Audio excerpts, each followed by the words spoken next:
ॐ नमः सिद्धेभ्यः।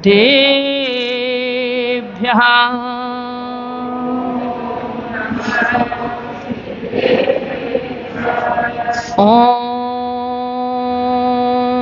नमः सिद्धेभ्यः।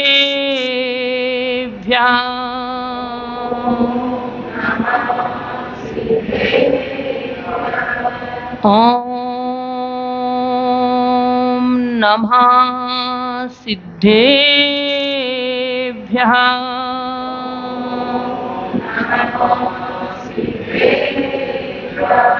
नमो अरिहन्ताणम्।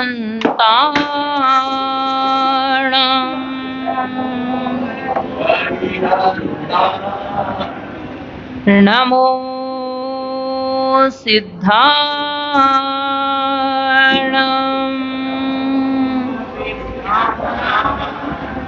नमो आयर्याणम्।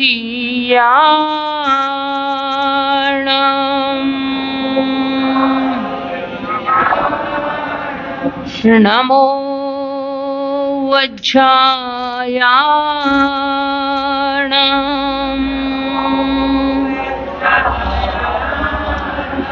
नमो लोये सब्बसाहूणम्।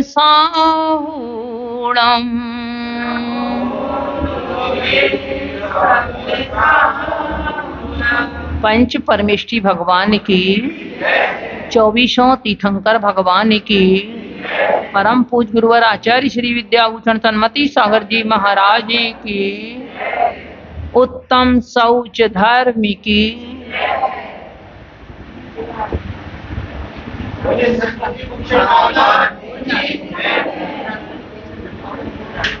धर्म स्नेही बंधुओं,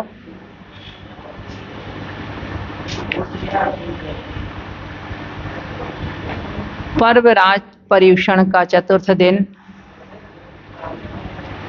जिसमें हम धर्म के चतुर्थ चरण उत्तम शौच धर्म में प्रवेश कर रहे हैं।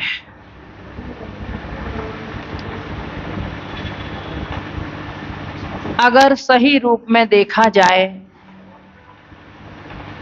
ये आत्मनिरीक्षण के पर्व हैं।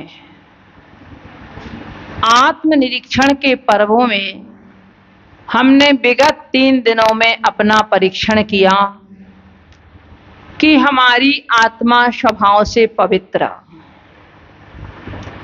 आचार्य कुंद स्वामी भी समय सार में कहते हैं, ए यत्त निश्चय गदो शमो सब्बथ सुंदरो लोए। इस लोक में यदि सबसे सुंदर कोई वस्तु है, आप बहुत चीजों के लिए सुंदर कहते होंगे।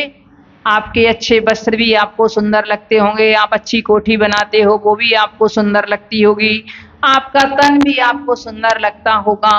किंतु आचार्य कुंद स्वामी की दृष्टि में इन चीजों का कोई महत्व नहीं था। ये सुंदर होके भी असुंदर पने को प्राप्त हो जाती हैं, खूबसूरत होते हुए भी बदसूरत हो जाती हैं। इसलिए वो कहती हैं कि जो वस्तु सुंदर थी, सुंदर है और सुंदर रहेगी, वही सर्वांग सुंदर है। और ऐसी हमारी ये आत्मा इस लोक में सबसे ज्यादा सुंदर है, इससे बढ़कर के और कोई वस्तु भी सुंदर नहीं है। वो भी कैसी आत्मा? एकत्व निश्चय को जो प्राप्त है, जो अपने परम पवित्र स्वभाव को प्राप्त है। हमारी आत्मा यदि देखा जाए आध्यात्मिक दृष्टि से, कर्मों के आवरण को अलग करके, तो यह सिद्ध के समान शुद्ध है। जैसे सिद्ध प्रभु की आत्मा परम शुद्ध अवस्था को प्राप्त कर चुकी है, हम भी यदि कर्मों के आवरण से रहित अपनी इस आत्मा को देखें, जिसमें ना द्रव्य कर्म हो, ना भाव कर्म हो, ना नो कर्म हो, इन तीनों प्रकार के कर्मों से रहित आत्मा परम पवित्र परम शुद्ध दशा को प्राप्त है। किंतु जैसे किसी उत्तम सुंदर वस्तु के ऊपर यदि आवरण चला दिया जाए, वस्तु अपवित्र कब होती है? जब उसमें पर पदार्थ का संयोग मिल जाता है। अपने आप में वस्तु जल अपने आप में शुद्ध है, परंतु यदि आपने उसमें कलर मिला दिया, कुछ गंध मिला दी, तो वह अपने स्वभाव में नहीं है, वह संयोगी अवस्था को प्राप्त हो गया। आपने बहुत सारे पदार्थों का मिश्रण करके और यदि आपने ठंडाई बना ली, तो अब किस चीज का मेन स्वभाव रहा? कौन सी चीज उसमें मुख्य रही? कोई भी चीज मुख्य नहीं है, सबका मिश्रण हो गया, और सबका मिश्रण होने के बाद वह कोई एक रूपता को प्राप्त नहीं रहे।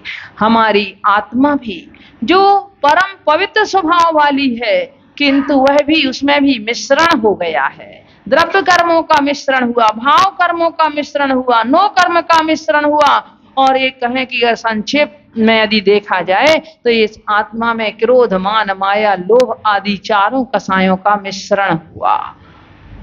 और जब ये चारों कसाएं मिल गई तो इस आत्मा के लिए अपवित्र कर दिया। ये जैसी परम पवित्र स्वभाव को थी, इसके स्वभाव के लिए विकृत कर दिया। अन्यथा हमें पवित्रता कहीं से लानी नहीं है। आप किसी वस्त्र को यदि साफ करना चाहते हो, तो आप ये बताओ, वस्त्र को साफ करते हो कि आप उसके जो मैल लग गया है उसको साफ करते हो? वस्त्र तो साफ है ही, उसमें आकर के जो गंदगी मिल चुकी है, आपको उस गंदगी को बाहर निकालना है, गंदगी को हटाना है, बस आपका वस्त्र साफ दिखने लगेगा जो उसके अंतरंग की है। आप किसी दर्पण के लिए आप पहुंचते हो, साफ करते हो, तो दर्पण को साफ करते हो कि उसकी गंदगी को साफ करते हो? हम उसकी जो ऊपर से उसमें चिकनाहट, जो कुछ भी उसमें लग चुका है, धूल मिट्टी आदि, उस धूल मिट्टी को हटाते हैं तो हमारी का वह दर्पण हमारा साफ स्वच्छ हो जाता है। XYZ कोई भी चीज हमारी हो, हम उसमें से उस वस्तु को साफ नहीं करते। वस्तु का स्वरूप तो जो है वो निखर करके सामने आ जाता है जब वह उसकी गंदगी हट जाती है। तो ऐसे ही हमारी इस आत्मा के ऊपर किन की गंदगी लगी हुई है? क्रोध, मान, माया, लोभ, राग, द्वेष, कषाएं, ज्ञानावरण, दर्शनावरण आदि कर्म, इन की सब की गंदगी से आत्मा मलिन हो रहा है। आत्मा मलिन है नहीं, और जिस दिन ये मलिनता हट जाएगी, इस मलिनता को जिन जिन आत्माओं ने साफ किया, स्वच्छ किया, वह कैसे किया? तो कहते भेद ज्ञान साबू लहो, समरस निर्मल नीर, और धोबी अंतर आत्मा धोवे निज गुण चीर। भेद विज्ञान की साबुन लेकर के समता रूपी निर्मल नीर से, और धोने वाला भी कौन है? अपनी स्वयं की अंतरात्मा, वह ही धोएगी, दूसरा कोई आकर के इसको धोने वाला नहीं है। आप सोचो हम भगवान धो दें, आप सोचो गुरु धो दें, आप सोचो जनवाणी धो दें, तो ये भी धोने वाले नहीं हैं। ये तो जैसे वो साबुन है, उसके लिए निमित्त बनती है उस कपड़े की गंदगी को साफ करने में, जल निमित्त बनता है आपको उस गंदगी को साफ करने में। इसी प्रकार से देव, शास्त्र, गुरु भी हमारे लिए निमित्त हैं। वह निमित्त बन सकते हैं हमारे लिए, किंतु हमारे लिए स्वच्छ नहीं कर सकते। स्वच्छ करने वाले तो हम स्वयं हैं। इस आत्मा की अपवित्रता को पवित्रता में बदलने वाले तो हम स्वयं हैं। ऐसी इस पवित्र आत्मा को, जिसमें ना राग है, ना द्वेष है, ना जिसमें कसाएं हैं, ना क्रोध है, ना मान है, ना माया है, ना लोभ है, ऐसी ये पवित्र आत्मा, इसको विशेष रूप से प्रकरण के अनुसार आज अपन कहेंगे कि लोभ ने इसको अपवित्र कर दिया है। मान, माया और लोभ, ये तीनों कसाएं ऐसी हैं जो अंतरंग में छिपी रहती हैं, और क्रोध उसकी अभिव्यक्ति होती है। अंतरंग में ये तीनों कसाएं रहती हैं। जब व्यक्ति जिनको मानता है, जिनको पर पदार्थों को अपना मानता है, जिसके पीछे इसके मन में कर्तृत्व बुद्धि आती है, अहंकार आता है, मेरापन आता है, तेरापन आता है, और उसके कारण उनकी सुरक्षा में, उनके संवर्धन में, उनके ग्रहण में, उनके अर्जन में वह मायाचारी भी करता है, छल कपट भी करता है उनके रक्षण में। ऐसे इसी तरह से तो जब इनके मायाचारी करता है तो उनके कारण से आत्मा हमारी अपवित्र हो जाती है। स्वर्ण पाषाण में से स्वर्ण निकालना पड़ता है, अपने आप नहीं निकलता है। वह स्वर्ण पाषाण अनादि से, आज से नहीं, किट्ट कालिमा से युक्त उस खान में पड़ा हुआ है, बहुत समय से, युगों युगों से पड़ा हुआ है। किंतु जब वह निकल करके और स्वर्णकार के द्वारा धोकनी से धोक करके जब उसकी गंदगी को दूर कर दिया जाता है तो शुद्ध स्वर्ण प्राप्त हो जाता है। अगर उसमें पाषाण में यदि स्वर्ण ना हो तो उसमें से स्वर्ण प्राप्त नहीं हो सकता। ऐसे ही जो भेद विज्ञान के बल पर आत्मा अपने इसको परमात्मा भी बनाया जा सकता है। आचार्य कहते हैं स्वभाव से ये शरीर भी, जिसको हम मानते हैं, जिसको आप हमेशा पवित्र करने के उसमें रहते हैं, परंतु ये शरीर तो बिल्कुल ही अपवित्र है। किंतु पवित्र बन सकता है तो किसके माध्यम से बन सकता है? तो कहा स्वभाव तो सुचौकाए रत्नत्रय पवित्र थे, यह रत्नत्रय के माध्यम से पवित्र बन सकता है। निर्जुगुप्सा गुण प्रीतिर्मता निर्वी चिकित्सा, यह क्या है? गिलानी रहितता जो है हमारे शरीर के प्रति भी, शरीर के मल के प्रति, वो निर्विचिकित्सा अंग की परिभाषा की आचार्यों ने। किंतु उन्होंने कहा हमें मूल बात को लेना है कि ये शरीर जिसको आप धो धो करके पवित्र करते हो, जिसके लिए आप सुंदर करने के लिए आप ब्यूटी पार्लर जाते हो, जिसके लिए आप हजारों रुपये खर्च करते हो, जिसके लिए आप अपना सारा समय लगा देते हो, पर वह शरीर आप कितना भी उसके लिए मलमल कर धो लो, कितने भी प्रसाधन सामग्री का प्रयोग कर लो, कितना भी आप कुछ भी इसके लिए कर लो, परंतु ये पवित्र होने वाला नहीं है। क्योंकि ये तो हम ऊपर से जो कुछ आप लगाते हो सुंदर करने के लिए, लगता है मल के ऊपर मल और की एक परत और चढ़ा ली जाती है। जिसका जन्म ही मल में हुआ हो और जो मल से ही निर्मित हुआ हो, उस वस्तु को आप कहां तक पवित्र कर सकते हो? तो दो ही चीजों को समझना है, क्योंकि दोनों का संयोग ही हमारी ये वर्तमान पर्याय है। दोनों का संयोग मिला तो वर्तमान में हमारी ये विभाव व्यंजन पर्याय है। तो इस विभाव व्यंजन पर्याय में अब ये खोजना है कि शुद्ध क्या है, अशुद्ध क्या है, पवित्र क्या है, अपवित्र क्या है। जो कभी पवित्र नहीं हो सकता उसको तो हम पवित्र करने में लगे हुए हैं, किंतु जो पवित्र है स्वभाव से, उसकी पवित्रता को निखारने का हमारे मन में कोई ध्यान ही नहीं आता। हो सकता अधिकांश लोग तो इस बात को समझते ही नहीं होंगे कि आत्मा नाम की भी कोई चीज है जो पवित्र है, जिसको पवित्र करना है, और इसीलिए वो रात दिन हमेशा ब्यूटी पार्लर के चक्कर काटते रहते हैं, शरीर को स्वच्छ बनाने के लिए, शरीर को सुंदर बनाने के लिए। एक बार जिसने इस आत्मा को सुंदर बना लिया, इस सुंदर आत्मा के दर्शन जिसने कर लिए, तो उनके लिए फिर इस शरीर को सुंदर बनाने की आवश्यकता नहीं पड़ेगी। बंधुओं,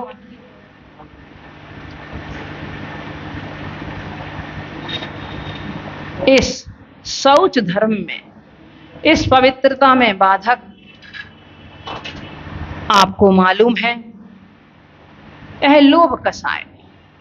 अग्नि को पीटा जाता है, पीटा जाता है कि अग्नि को नहीं पीटा जाता, किंतु प्राकृत भाषा में लोभ को लोह कहते हैं। जब वही अग्नि लोहे की संगति करती है तब उस अग्नि को भी पीटा जाता है। ऐसे ही जब ये आत्मा लोभ कषाय की संगति करती है तो ये आत्मा भी पिटती है। सुचेर भावा शौचा, आत्मा का जो पवित्र भाव है वह शौच धर्म है। शुचिता कहो, पवित्रता कहो, निर्मलता कहो, स्वच्छता कहो, ये सब पर्यायवाची शब्द हैं। और इसके अतिरिक्त इसको घात करने वाली, हमारी पवित्रता पे आघात करने वाली यदि कोई है तो वह प्रसंग के अनुसार हम कहेंगे कि लोभ कषाय है। यह लोभ हमें किसी एक क्षेत्र का नहीं होता। जिन जिन वस्तुओं को हम अपना मानते हैं उन्हीं की प्राप्ति का लोभ रहता है। और वह लोभ हमारा इतना बड़ा हुआ है कि कहते हैं तृष्णार्चिषा परिदहन्ति न शान्तिरासा। हमारी तृष्णा की ज्वाला इतनी वृद्धिंगत है कि वह किसी तरह से भी शांत नहीं होती है। अंग्रेजी में भी आप देखते हैं एंड और एंड दो प्रकार से लिखा जाता है ना। एक एंड का अर्थ है और एक एंड का अर्थ है उच्चारण प्राय एक सा लगता है दोनों का, किंतु दोनों का अर्थ अलग अलग है। अब हमारे अंदर जो तृष्णाएं हैं, जो हमारी इच्छाएं हैं, वो एंड हो जाएं तो वहां हमारे समझो कि हमारे लोभ की वहां समाप्ति है। परंतु हमारा तो आशा रूपी गड्ढा, हमारा लोभ रूपी गड्ढा इतना भरा हुआ है कि इसमें यदि तीनों लोगों की संपत्ति भी यदि डाल दी जाए तो भी वो खत्म होने वाली नहीं है। चक्रवर्ती के लिए चक्रवर्ती जैसा वैभव मिलने के बाद भी और जिसके भोजन बनाने वाले 360 रसोइये रहते हैं, परंतु वह भी एक आम के लोभ में अपने प्राणों को खो बैठा। जिसको 3 से 60 रसोइये हो, जो एक बार भोजन कर लिया है वो दूसरी बार नहीं करता है जीवन में, और इसका भोजन इतना गरिष्ठ, इतना उसका अच्छा भोजन कि उसके भोजन को किसी में पचाने की भी क्षमता नहीं है। उसका एक गिलास मात्र उसकी पटरानी पचा सकती है। फिर भी लोभ नहीं छूटा भोजन का, फिर भी एक आम के फल का मात्र लोभ आ गया और उसमें उसने कितना बड़ा पाप कर लिया। नमोकार मंत्र जय मंत्र के लिए अपने पैर से मिटा दिया और अपने जीवन में वह सप्तम नरक का नारकी बन गया जाकर के। तो लोभ तो ऐसा है, कितना भी हो जाए परंतु किसी के लिए कुछ अंत होने वाला नहीं है। एंड और इसकी आकांक्षाएं उतनी बढ़ती चली जाती हैं। कहते एक होता है तो 10 की इच्छा होती है, 10 होते हैं तो 100 की इच्छा होती है, 100 तो 1000 की होती है, लाख की होती है, करोड़ों तक पहुंच जाती है, अरबों तक पहुंच जाती है। ऐसी हमारी ये इच्छा है, ऐसी हमारी ये इच्छा, ऐसा हमारा ये लोभ। वो लोभ शरीर का तो लोभ है ही, शरीर की सुरक्षा का, इसके साथ साथ वह लोभ हमारा कहीं यश कीर्ति का भी लोभ होता है।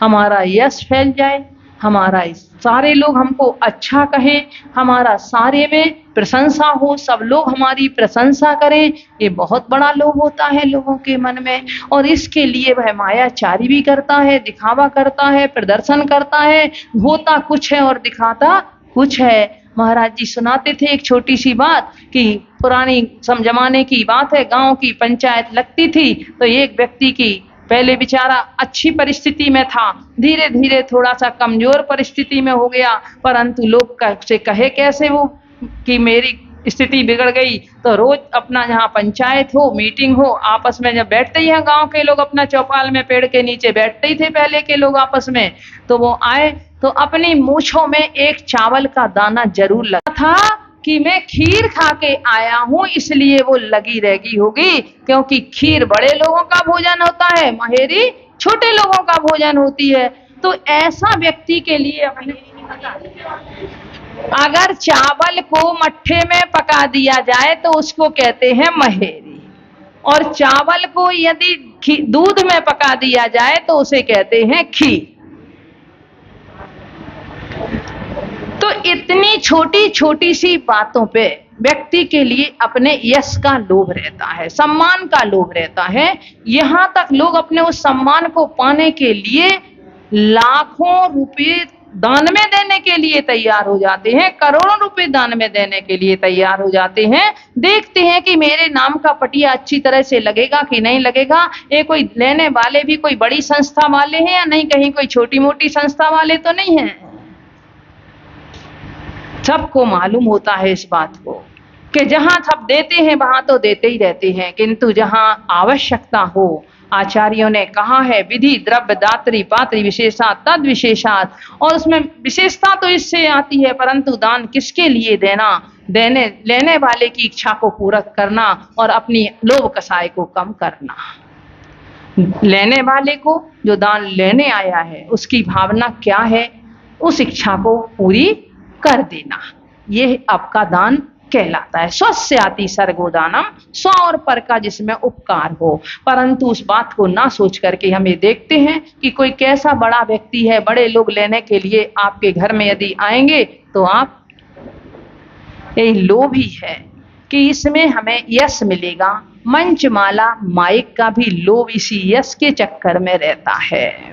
जहां मंचमाला माइक नहीं मिले वहां उनको जाना अच्छा नहीं लगता।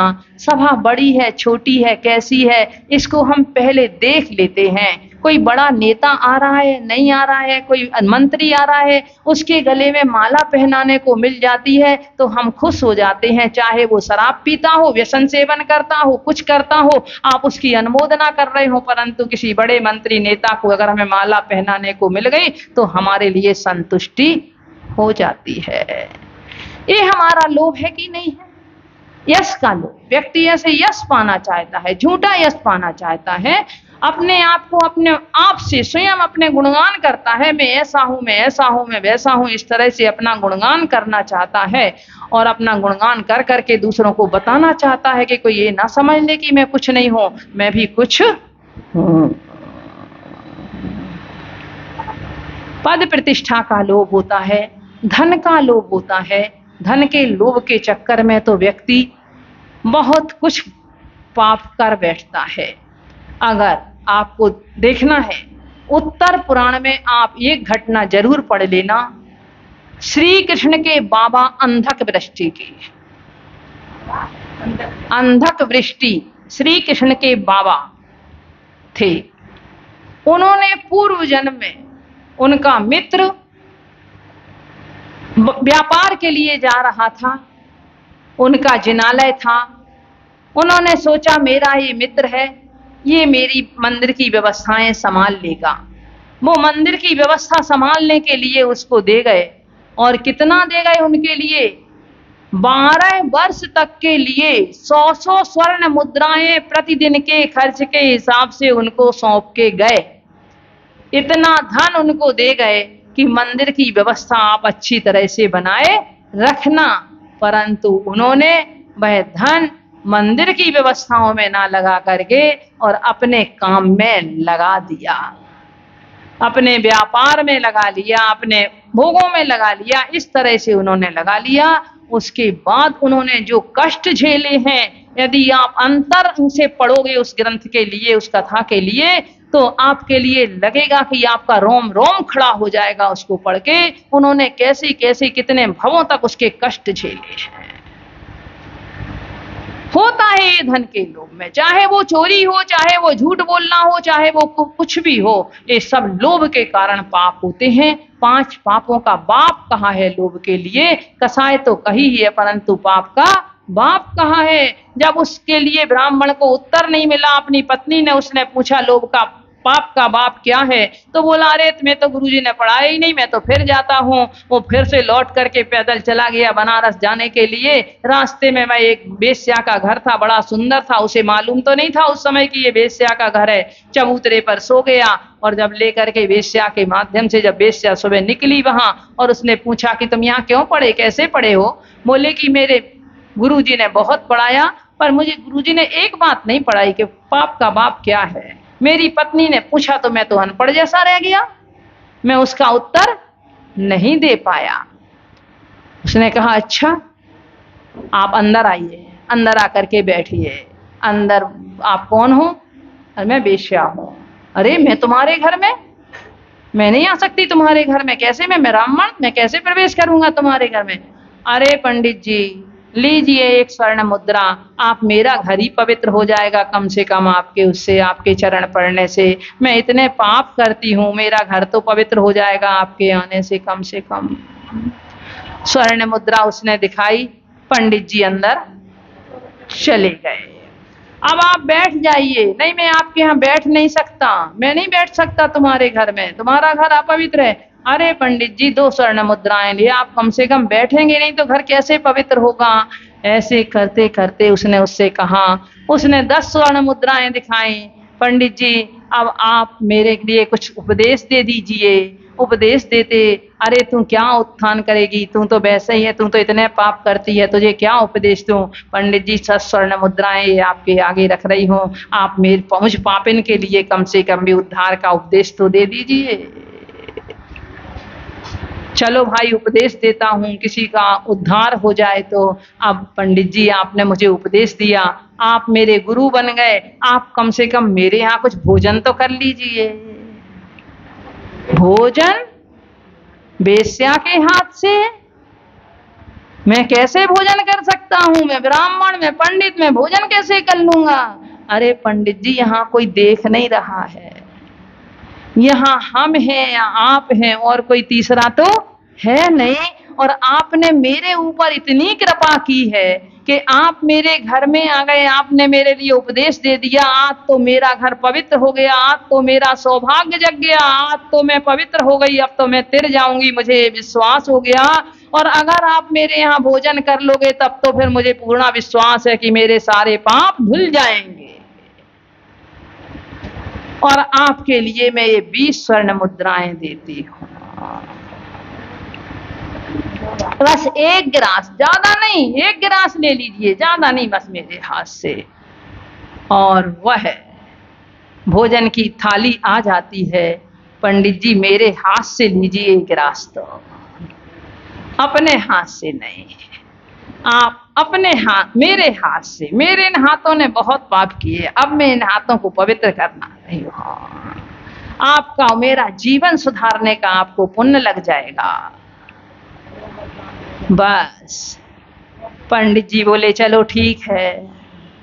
और उसने जैसे गिलास मुंह में देने के बदले गिलास तो नहीं दिया, पंडित जी के गाल पे 2 चांटे लगाए। बोले, अरे ये क्या? बोले, पंडित जी, आपको बनारस तक परेशान नहीं होना पड़ेगा जाने को अपने प्रश्न का उत्तर पाने के लिए। आपके प्रश्न का उत्तर यही है कि पाप का बाप क्या है। पाप का बाप लोभ है। आप ब्राह्मण हो, पंडित हो, आप हमारे लिए छूना भी पाप समझते हो।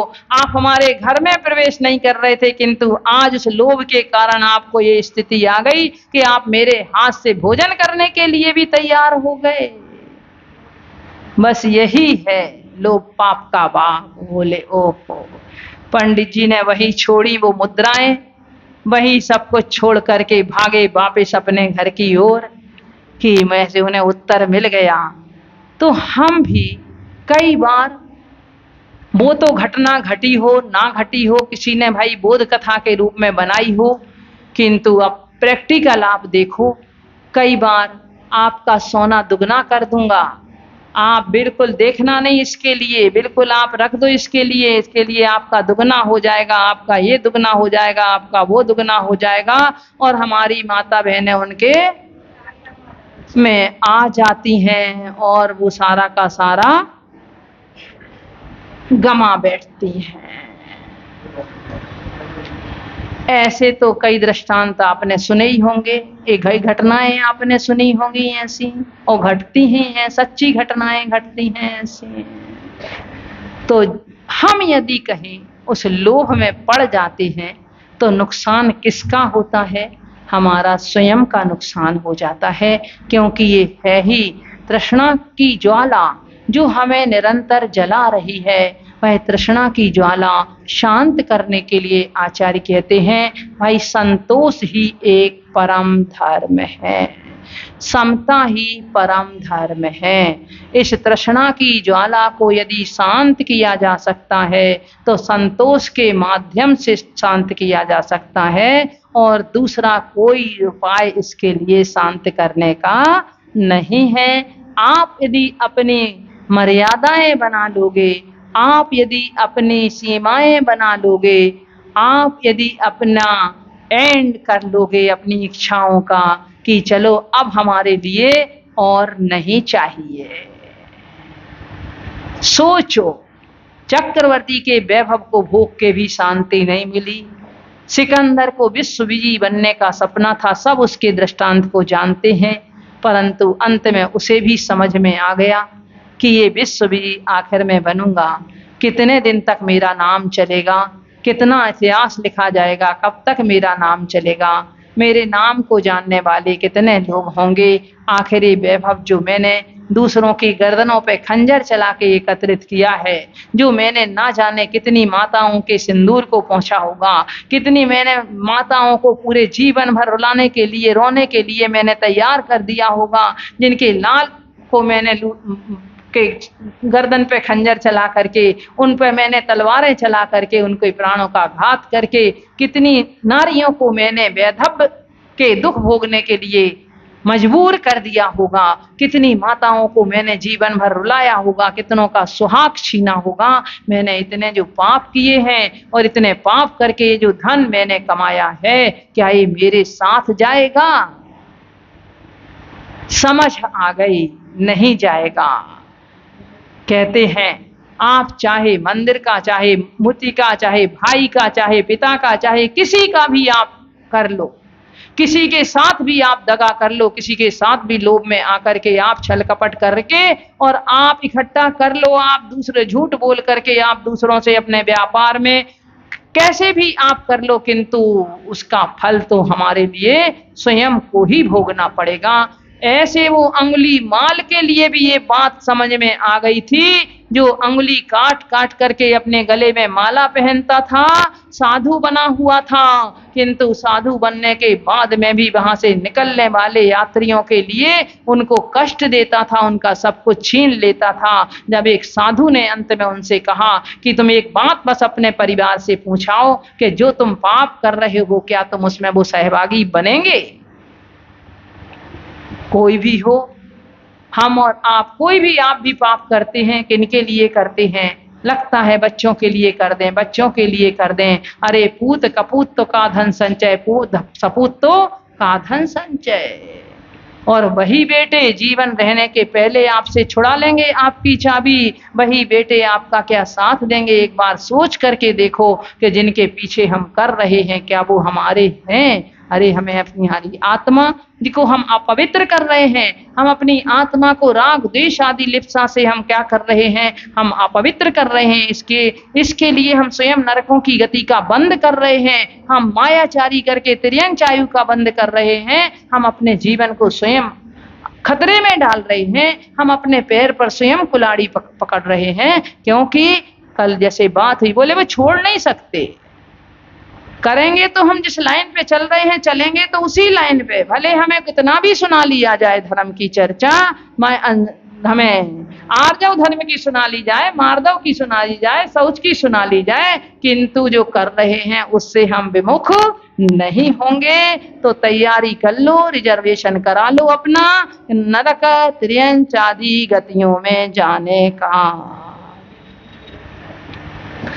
और ये मनुष्य पर्याय में भी, इस भरत क्षेत्र में भी यदि हमें जन्म अगर छठवें काल में हो गया तो ना परिवार है, ना संपदा है, ना घर है, ना मकान है, वहां भी समझ लो जानवरों जैसी स्थिति हमारी होनी है, वहां भी वही स्थिति मिलेगी। तो कम से कम ये मनुष्य पर्याय समागम मिला है यदि देव सात गुरु का, तो इसमें आकर के हमें धर्म की चर्चा को सिर्फ ऐसे ही ना छोड़ दें, हम अपने आप में कुछ तो अपने आप में सोचें कि अरे मेरे लिए कम से कम इतना समय, जो कितना समय निकलना है आगे का छठवां काल, अभी जो शेष बचा हुआ पंचम काल, फिर छठवां काल, फिर पांचवां काल आएगा, जब उसका कहीं 1000 वर्ष रह जाएगा तब जाकर के धर्म की प्रवृत्ति शुरू होगी। इतना जो समय हमें कम से कम निकालना है, कहीं ऐसे जगह पर मेरा समय निकल जाए जहां मुझे भगवान के दर्शन मिले, वहां देव साधु की छत्र छाया मिले, जहां मैं अपने आप में कुछ कर सकूं, ऐसा ना हो कि एक एक अन्न के दाने को तड़प जाऊं। वहां ये मनुष्य पर्याय भी मेरी पशुओं जैसी, नारकियों जैसी व्यतीत हो, ऐसा तो मेरे साथ ना हो। हम यहाँ आए हैं तो इतनी कमाई तो हम कर लें अपने जीवन में, इतना तो ऊंचाइयों की ओर कम से कम बढ़ जाएं, अन्यथा जहां से आए थे वहीं चले जाएंगे।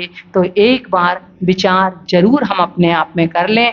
आपका समय हुआ, हम शुरुआत तो कर लेते हैं अपनी इच्छाओं की, किंतु हम अथ और इति ऐसे ही, जैसे एंड दो शब्द हैं, ऐसे ही संस्कृत में दो शब्द यूज किए जाते हैं, अथ और इति। अथ माने इस प्रकार प्रारंभ किया जाता है, और इति माने समाप्ति। तो हम सिर्फ अथ में ही ना लगे रहें, हम इति की ओर भी ध्यान दें, हम एंड की ओर भी ध्यान दें कि हमें एक दिन जब हमारा भी अंत समय आएगा, जब सिकंदर जैसा सुलझ गया, जब उसको भी अकल आ गई, फिर हमारे लिए समझ नहीं आ रही है, तो इसका मतलब वो पंक्तियां याद आती हैं टोडरमल जी की, जिन्होंने कहा कि अरे संसारी जी बड़े सुभट हैं, बड़े योद्धा हैं। कैसे योद्धा हैं? बोले जिस संसार से तीर्थंकर जैसे डर करके चले गए, उनसे उन्हें अभी भी डर नहीं लग रहा है, इसलिए वो बड़े सुभट हैं। अरे बनना है सुभट तो मोक्ष मार्ग में सुभट बनो, संसार मार्ग में, कसायों के मार्ग में सुभट बन करके क्या करोगे? इसमें तो हम आज तक, अभी तक सुभट बनते चले आए हैं। अब तो कम से कम हम अपने जीवन में पवित्रता की ओर बढ़ें, इस आत्मा की पवित्रता को पहचानें। ओम नमः सिद्धेभ्यः।